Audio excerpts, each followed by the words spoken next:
Hi, today we will be covering the basics of threats and pressure in a negotiation based on the frameworks laid out by the Harvard Negotiation Institute, Columbia Business School, and Stanford Graduate School of Business.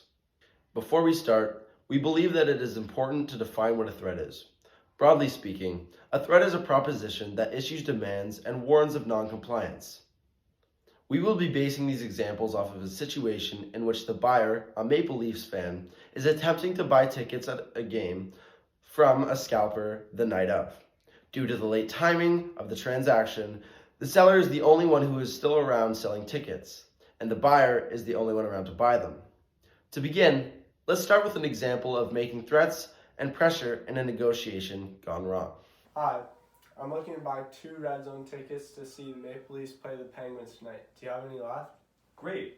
I still have 4 left and I'm selling them for $450 each. That's an outrageous price. No one would ever buy them for that amount when the game starts in only 10 minutes. Seeing as there's no one else around to buy the tickets, how about this? I want $100 off your base price and I'll give you $350 each, or we have no deal.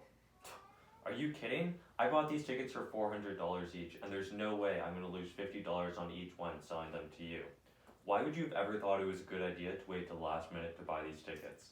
Well, you see, you have a pretty good point. But, well, looking at how your night has turned out, it doesn't seem like you are doing a very good job either. In fact, it seems as though you're terrible. If you don't sell them to me now, how are you going to feed your family? I'm not willing to even pay $350 anymore. The most I'll give is $250 per ticket. You seem to have a pretty big group with you. You're all dressed up in your Leafs jerseys and you seem pretty invested in going to this game. So how about this? $700 per ticket or we have no deal. As you can see, that negotiation ended in a way that was not beneficial for either party. Before we get into where this negotiation went wrong, let us outline the proper way to use threats. So, how should the buyer have approached the situation?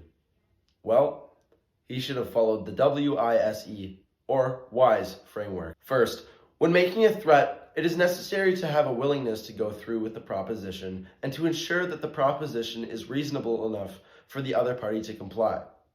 As Carl Dutch put it, even the most insensitive and credible threats may not stop people from sneezing. Second, it may seem obvious, but the threat must align with your interests and help you achieve your goals. To ensure this criterion is met, make sure to ask yourself 3 main questions. Number 1, is your threat based on emotion? Researchers have found that when emotion is involved in a negotiation, whether it be from an insult or an unreasonable offer, it reduces the level of judgment. To negate this, always make sure that you are not threatening something that was not thought out in advance. Number 2, is your threat likely to incite a counter threat from the other party? And number 3, is your threat likely to cost you more than the opposing party? Sometimes threats can be used as retribution, as an attempt to punish the other side. This should never happen. If you attempt to punish the other side, you are likely to make an unreasonable threat without due consideration of if it will benefit you or not. Also, always make sure to frame the proposition in a way that highlights how it will further the opposing party's interests, rather than hurt them. Third, it's important to consider how the threat will affect your reputation, and you and the other party's pride. An easy way of accomplishing this is when giving the threat, always propose a couple of alternatives that will provide equal value so that he can comply without damaging his pride or self-respect. Lastly, always make sure that your threats are exact. Don't be ambiguous with what will happen if your demands are not met.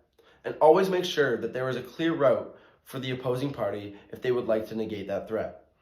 So, let's reflect on what went wrong in the last negotiation. To put it bluntly, it was horrible. Almost all of the principles of the negotiation that were previously laid out were ignored. To begin, the first offer was unlikely to be accepted. $350 or 28% off would have surely been below what the seller was willing to give up. Second, the buyer decreased his offer based on emotion. He was likely embarrassed by the seller pointing out his mistake in front of a large group of people. Third, the buyer should have thought through insulting the seller before he did. All he accomplished was an outrageous counteroffer out of spite. Fourth, the fan should have communicated his first offer based on how it could benefit the seller, not hurt him.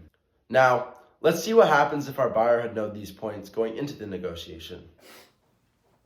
Hi, I'm looking to buy 2 Red Zone tickets to see the Maple Leafs play the Penguins tonight. Do you have any left? Great, I still have 4 left, and I'm selling them for $450 each. You see, I don't have that much money with me. The lowest I'm willing to go is $400. A great deal for both of us. I'm the last customer out here still buying the tickets, so if you don't sell it to me for that price, I'll walk away and you'll lose your whole investment. Okay, that's a good point. I guess you have a good deal. Have fun at the game. As we can all see, this time the resolution was far better for both parties. To summarize what we just learned, let's go over the proper way to make threats in a negotiation. Always remembering the following WISE framework: willingness, interests, saving face, and exactness. Threats have a place in a negotiation. Researchers have consistently found that when they are paired with promises, it results in a far better outcome than just promises.